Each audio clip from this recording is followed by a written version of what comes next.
Hi, I'm Elaine. Welcome to my podcast channel.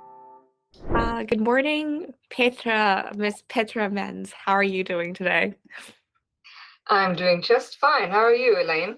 I'm great. It would be great if you can self-introduce a little bit about your field and your institution. I'm a senior lecturer in the Department of Mathematics at Simon Fraser University.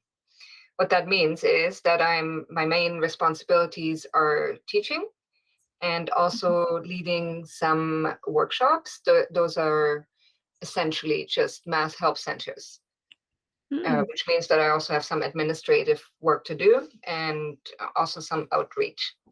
And the research that I do is mainly in math pedagogy, sort of action-driven research in terms of teaching and learning.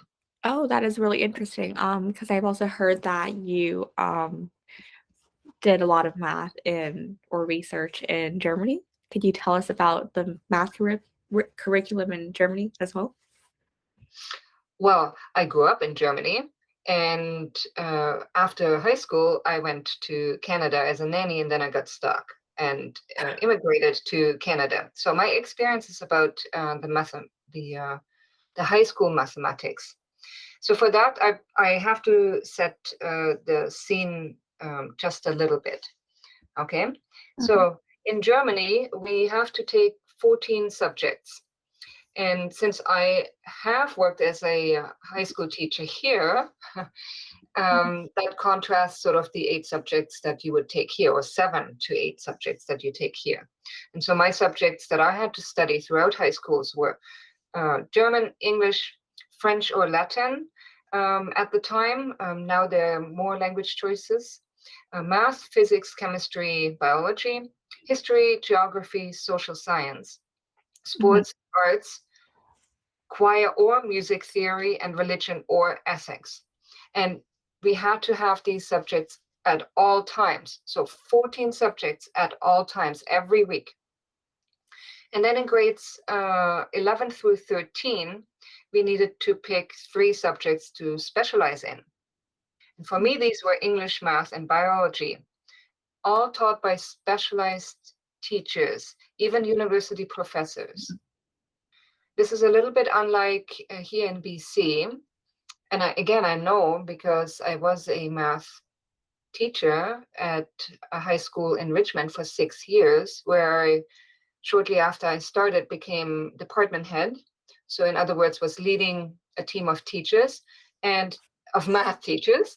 And these teachers were comprised of a librarian, so no math background, a phys ed teacher, no math background, and a chemistry teacher. Well, they have some math background, and one other math teacher, but just with a bachelor's of science. And it was also not specialized in mathematics, but it was a broad science degree. I was the only person that had a bachelor's of mathematics and computing science and a master's in mathematics Mhm. and a bachelor's of education in mathematics. And so that's important, right? Because the person that's transmitting the knowledge had a very, very deep and also broad subject knowledge. Mhm. And then in grade 13, we had the option of boosting our GPA by basically writing a mini thesis in any one of our specialized subjects. And I chose to do this in math, and my topic was Taylor polynomials and Taylor series. Um, Mhm. maybe do you know anything about that? Yeah. I did some of that in my AP help. Okay, yeah, excellent. This is a place where you probably would see some of it. Yeah. So my gains from this experience were huge, and that's why I wanted to share it. So first of all, mm, I had to plow through books on my own. Yes, I had a supervisor that I would have regular meetings with.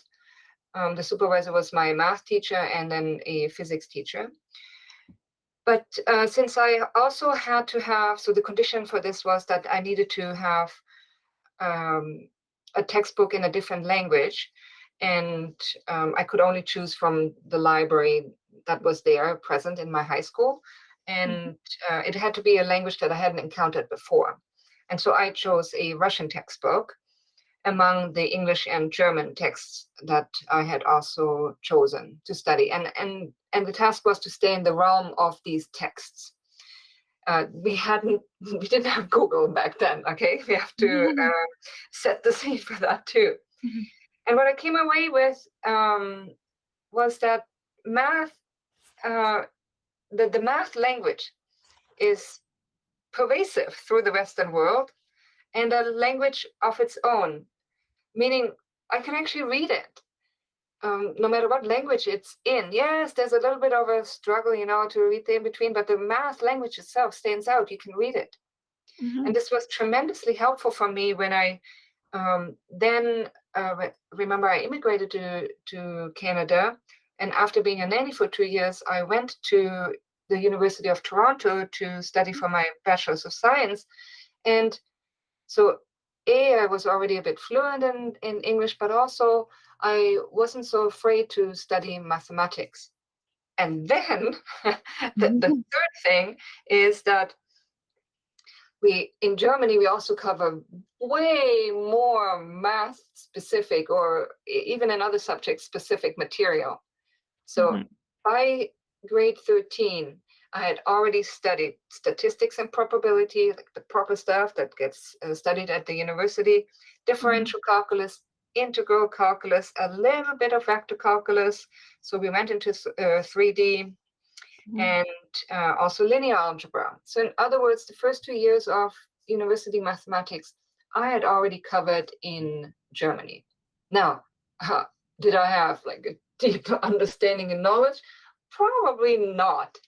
But I'd seen it and I was proficient in it, right? So that all helped for me to pave my way into mathematics right here. Wow. And so one more thing I wanted to say about this, with the specializing of these 3 subjects that you do in Germany in high school, is that you get double the contact. Class sizes are very small, 10 to 20. And in all 3 of my subjects, English, math, and biology, we had a lot of teacher contact. And we would learn by reading the text together. We would be discussing it. We would individually had to work on the blackboard. Back then we had blackboards. And so it was very active. You couldn't hide. You were drawn into it. Wow. That sounds really interesting. I think through your description of your vast experience of the German curriculum in general, I think a lot of people would want to go to Germany too. I think it's really interesting. Yeah. So let's move on to the following questions. What ways of math teaching method did you incorporate in your high school teaching or university teaching to simplify complex concepts to make it like more simple? So what I noticed, first of all, is personally I'm a very visual learner. And because of language, so in other words, not being as proficient in language back then as perhaps I am now, and I'm still learning, I emphasized visual mathematics a lot. And also because of my experience in mathematics in high school, where my teachers, and I had a variety of different ones, also used a lot of visuals and a lot of drawing in the moment as it unfolded and as it happened. So we didn't learn so much by somebody slamming on a example and then us repeating it all the time. It was doing real mathematics together. And so I very much tried to use lots of visuals, lots of manipulatives. And this was also sort of the rise of technology that became available to us. And applets became, you were able to produce applets, you were able to grab applets from the internet. So those are things that are maybe not interactive, but they unfold in front of you. For example, as simple as in trigonometry, where you have when you want to study the sine and the cosine and the tangent, and you have a unit circle, and then you have a radius that's traveling through around the center, and then it drags the right triangle that you need for the sine and the cosine and the tangent with it, right? And then you can see it visually in front of you, what's happening, how the ratios change between the legs of the right triangle, but the hypotenuse stays the same. And that's basically trigonometry. And so there was that. And then because of my strong mathematical background and also being really kind of attached to academic learning, okay, I'm not going to disguise that. I love this environment. And because I was the specialist in my high school, so I was teaching mostly grade 12 students. So those are the ones that are going to embark very soon into post-secondary institutions or colleges or whatever they're planning to do. And I was teaching AP calculus, both the AB and the BC strands. And so to facilitate a more social environment as I experienced it in Germany, I instituted at my high school a weekly math club during lunchtime. And initially, it was really just students from my courses that came, but I think about 2 months in or so, if my memory is correct, other students started joining. So it really became a social circle. And what is it that I did there? Well, yes, of course, I did math programs. So I posted, so I was driving heavily the problem-solving idea. And that for that I have to come back to my experience with this mini thesis, which is also something that I have picked up throughout my university teaching as well. I strongly believe, and research shows this as well, we're not born with like math inside my brain. We learn it. Everybody can learn it. And what makes some people learn things better than others? Well, it's our behavior, our intellectual behavior towards subjects.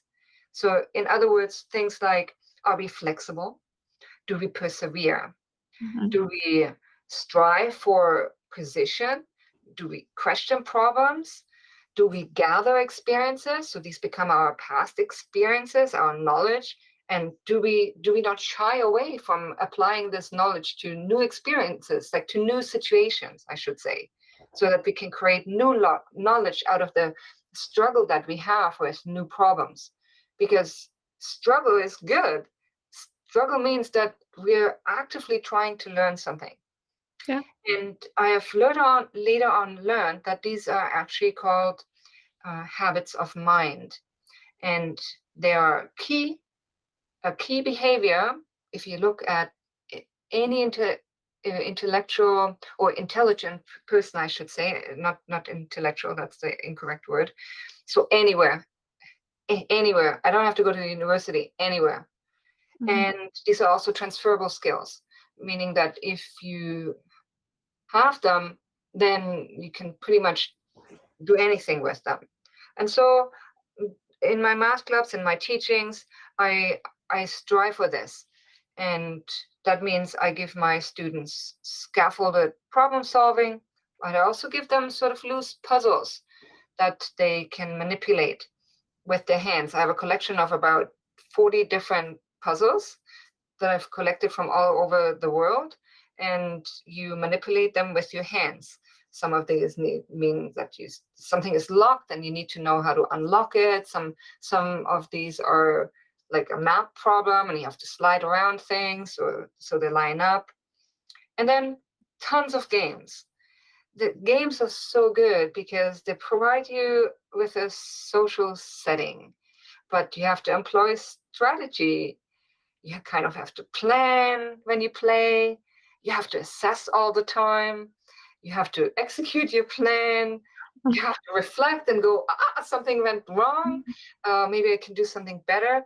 And hey, those are the 4 key steps that we know from George Polya, the famous Polish mathematician that gave us these 4 steps of problem solving, like as a process of understanding, making a plan, following a plan, checking, reflecting back, right?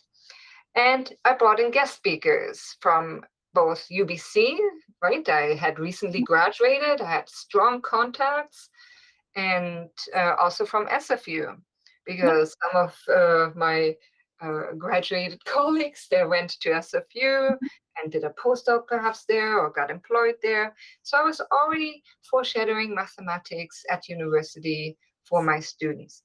And then I went on field trips with them to science world and astronomy museums. Okay, so that's what I did in these math clubs.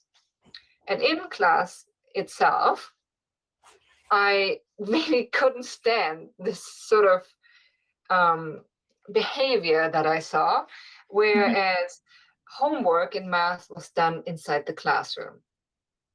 It's called homework, right? Home.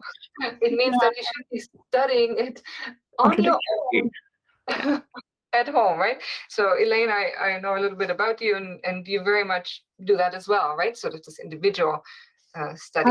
Yeah, do a lot of math myself. Yeah, and then within the classroom, I very because that's the way I learned it as well. I did a scaffolded learning. This basically is a systematic approach to learning new skills that incorporate also what the student's knowledge is. So I would have to figure out what the knowledge base is. Yeah, this means a bit of testing, conversations, working on problems to discern where they're at, and then you build on from there. And like I said, visuals, manipulatives, bringing interactive stuff in. And then I also had students work on the blackboard, on the whiteboard, in groups, individually. And I also had them present mathematics. Why is that important? Because you have to speak. You have to speak the math. And you can't just learn math by doing it on paper. You have to talk about it. You have to use its language. You have to struggle with it. You have to grope for these words that are correct, that are right. And you start also building a sort of a mental image around it, right? You have to explain and you have to convince others. You have to have the right argument. And then I didn't really like the math textbooks a lot. You may find my name in some of them actually, in some of the high school math textbooks, because I worked for the ministry and I was involved in curricular development or the guidelines. Yeah. I've got what it's called right now, but anybody can go to the ministry website and you can see exactly what's demanded that teachers have to learn, right? I was part of that development back then. And then publishing companies would spring off from that, and then they would publish texts that are just really tied very statically to that. And back then I got caught up in it as well. But I already developed a lot of my own handouts, the way I saw mathematics. And I really, really enjoy creating this kind of mathematical material. And it stuck with me then when I became a university lecturer, when I worked at the University of New Brunswick. That was my first lectureship. And then when I moved to Vancouver, then also at Simon Fraser University, where I would develop mathematical texts, basically. Okay, yeah, so they're texts too. But in these texts, I very much try to drive sort of visualization, and also now that we can do it interactive material. So that's what I've done at my current institution. Well, yeah, that is really helpful. I would say that so many textbooks and your teaching style and learning math styles would help a lot of different students out there. So since you're a teacher at SFU, it would be great if you could share your daily schedule. What is your daily schedule like at the university? What's my day? Well, currently I'm on study leave, so that's a little bit of a different schedule. But maybe I'll juxtaposition both of them.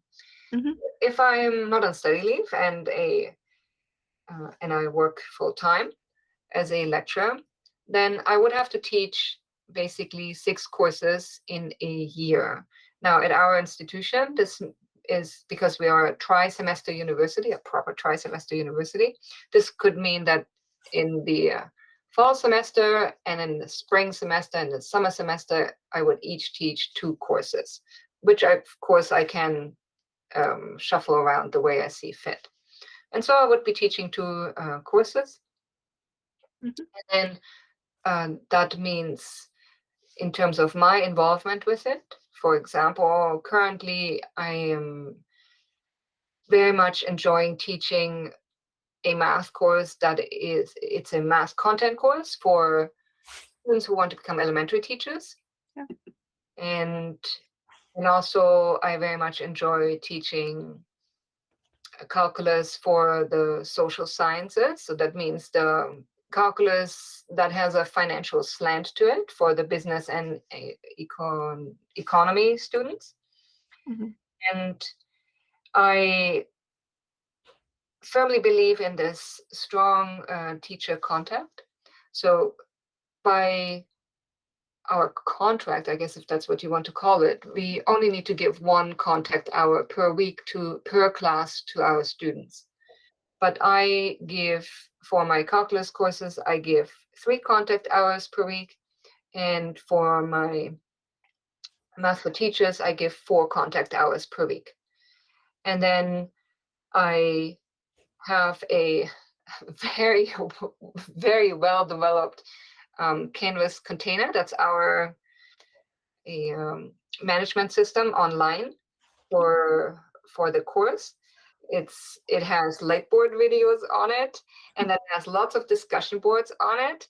And then it also has, because I firmly believe in group work, my students are all clustered into groups of 4 maximum. And if the numbers don't work out, I have a couple of groups of 3. Mhm. And they are active on their boards. And my time is also spent in going through all of these boards and providing feedback to students and guiding them, going to the class discussion boards and also guiding them as well in the mathematics. And mostly this means questions, but I also encourage that students respond to students, so that it's not just me driving everything, but we all learn from each other. Yeah, I think that's a really great design as well. Regarding to the SFU math program, what do you think is the most interesting about SFU's program? Because maybe there might be other people who are thinking to apply to SFU for undergrad or graduate studies. So, do you have Yeah, anything to say yeah. about that? So what most people probably don't realize is that SFU has a very, very strong math department. Mhm. Very strong. In fact, all of the STEM departments are very strong. We have um, very well-known mathematicians working in our department. There really are magnets for the students, and not just for the graduate students, but also for the undergraduate students. So we have several different specializations, from pure mathematics to applied mathematics, fluid dynamics, studying, I don't know, the flow of maple sap in trees, and that means you also need to learn tree physiology and biology, or studying how about any kind of fluid behaves, like a smokestack, how industries release their chemicals into the air, or how much chemical content would there be in it, how would it be driving through a certain valley. So this math also leans to environmental science. And so fluid dynamics kind of studies, then there's optimization studies that exist, and then of course right now with Caroline Colgien, we also have a top-notch mathematical epidemiologist who has just created her own institution within our Department of Mathematics, where they study and she attracts students. And then and many more. And undergraduate students, if they're interested, can get one of these USRAs. These are undergraduate studies research assistantships. So it's basically money that comes from NSERC. That's an organization where everybody in the sciences gets their research funding from. And then in addition, the supervisor also puts in a little bit of money. And so this means, roughly speaking, I don't know, $8,000 to $9,000 that you can earn in a summer, where you would be studying under supervision a topic that a supervisor has set out. However, so we currently are in the process again. So this cycles through the years. A call is made out to all of the professors, and then it's like the mini thesis that I've done in my high school. They set out certain topics and what they're looking for skills. Sometimes some refined skills. They're looking for students that have studied quite a bit of math, but sometimes not so refined, maybe just have done the first year of calculus. And so they set out these problems, they get collected, they go into a database. Undergraduate students look there. However, undergraduate students that are very interested in something can also approach professors and then say, hey, I'm really interested in studying with you, or interested in studying that. And then they have a conversation, and then the supervisor or the prof is not he or she is not a supervisor yet, right? They would then define a problem that would be catered to the undergraduate students. So I've seen that quite a bit as well. And then they get real experience of what it's like to be a researcher, not just in an academic environment, but also something that they can take away into the industry as well, right? It's independence, it's all of these habits of mind that are being developed here as well, or drawn on, and they earn some good money as well, right? So that's available, and that's of course available at any university, but I would claim that at Simon Fraser University, we really try to connect with our undergraduate students. They're even myself as a lecturer, I pick undergraduate students. I say, hey, would you be interested in this, or would you be interested in that? Would you like to help out in our math help centers? And then build from there, right, to make connections with them. Oh yeah, it sounds really interesting. I think through your description of the SFU math program, because I know it's really strong as well, and it seems like there's a lot of teacher to student interaction and as well, and there's so many diverse fields of study also provided at that university. So I think that a lot of high school students would want to join that institution too. So come on up to SFU. yeah, I would love to drop by and visit you sometime. Yeah, but thank you so much for answering my podcast questions. You're very welcome, Elaine.